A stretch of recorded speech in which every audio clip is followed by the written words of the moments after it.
Hello, magandang araw po sa inyong lahat mga abyan. Andito po tayong muli para gumawa ng video upang sagutin yung ating abyan na nag-comment sa ating video na si Efren Villapuerte. Ito po yung kanyang sinabi.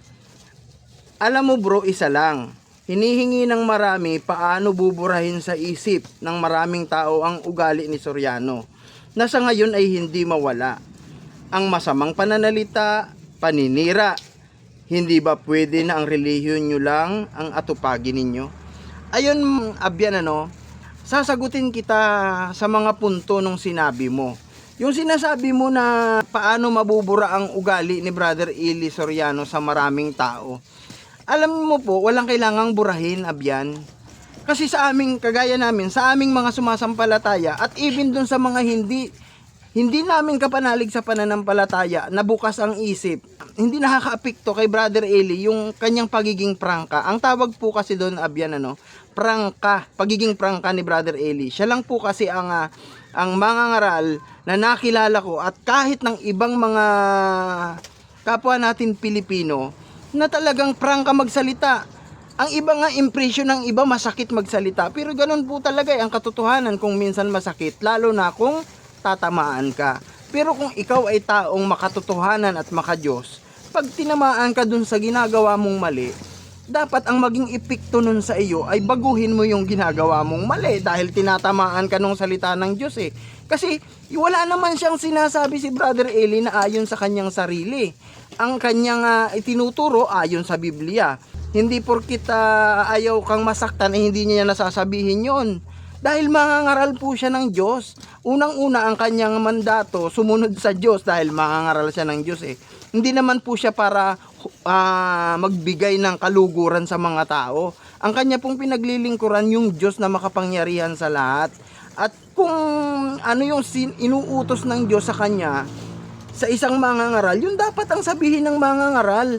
Ganun po talaga, pagka sinabing patutot sa Biblia, patutot talaga yun yung nasa Ezekiel na sinasabi na sila ay nagpasiping na gaya ng isang patutot, ganun nila sinipingan si Uhula at si Oholiba na mga malilibog na babae. Nasa Ezekiel po yun, kapatid, abyan na Efren Villapuerte, yun pong salitang patutot na ang kaparihong salita sa panahon natin ay bayarang babae, pokpok. Nasa Biblia po yun, ipatutot nga ang tawag doon eh. At saka yung salitang malibog na mga babae, nasa Biblia po yun, nasa aklat ng Ezekiel yun. Kaya hindi po natin pwede na, ayun ba, dahil para wag lang masaktan yung mga patutot, para wag lang masaktan yung mga babae, hindi na natin babasahin yun, hindi na natin sasabihin yun. Abyan kaya nga ang sinasabi namin palagi mga abyan, magbasa kayo ng Biblia. Kasi wala din nyo naman po ito maririnig sa iba eh. Yung mga maririnig nyo kay Brother Eli nyo lang po maririnig yan. Wala na pong iba, hindi nyo po maririnig sa pari yan. Hindi nyo maririnig sa mga pastor ng born again yan, mga pastor ng Baptist. Ang importante sa kanila, magbigay kayo ng ikapo. At saka yung punto nyo pa na sinasabi nyo na hindi ba pwedeng relihiyon lang namin ang atupagin namin? Yung sinasabi nyo po abyan, pagiging makasarili yan. Pagiging makasarili, walang pag-ibig sa kapwa. Kasi kung may pag-ibig ka sa kapwa, kagaya ng ating Panginoong Hesukristo, ang ating Panginoong Hesukristo, abyan, kaya siya kinagalitan at to the point na ipinako siya sa krus. Dahil nga, pagka yung mga maling aral, kinukontra niya yon. Minsan isang pagkakataon sinabi niya na kayong mga ulupong, kayong mga ahas. Gumagamit siya ng salitang masasakit para dun sa kinauukulan. Mga abyan, yung salitang mga ulupong, mga ahas, hindi niya yung sinabi sa mga apostol niya, dun sa mga lingkod niya, sa mga alagad niya. Sinabi niya yun dun sa mga kaaway ng Diyos, dun sa mga punong saserdote at mga iskriba at parisiyo. Abyan, kaya ang ma-advise ko kasi sa iyo, abyan, manood ka, may MCGI channel po. Mayroon pong mga Bible exposition si Brother Eli na naka-record na sa YouTube at sa internet, sa maraming platform na pwede ninyong mapanood ang mga video ng aming kapatid na Eli.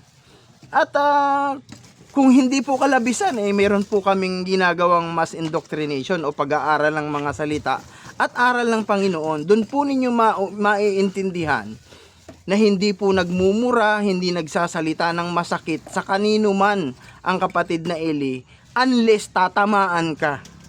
Kasi talaga pong ang mga ngaral ng Diyos, magsasalita po yan ng salita ng Diyos.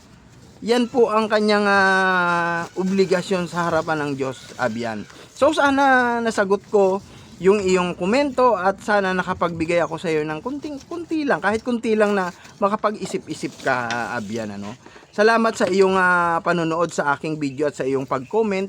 Hanggang sa muli kong mga video ay kung pwede po ay manood po kayo at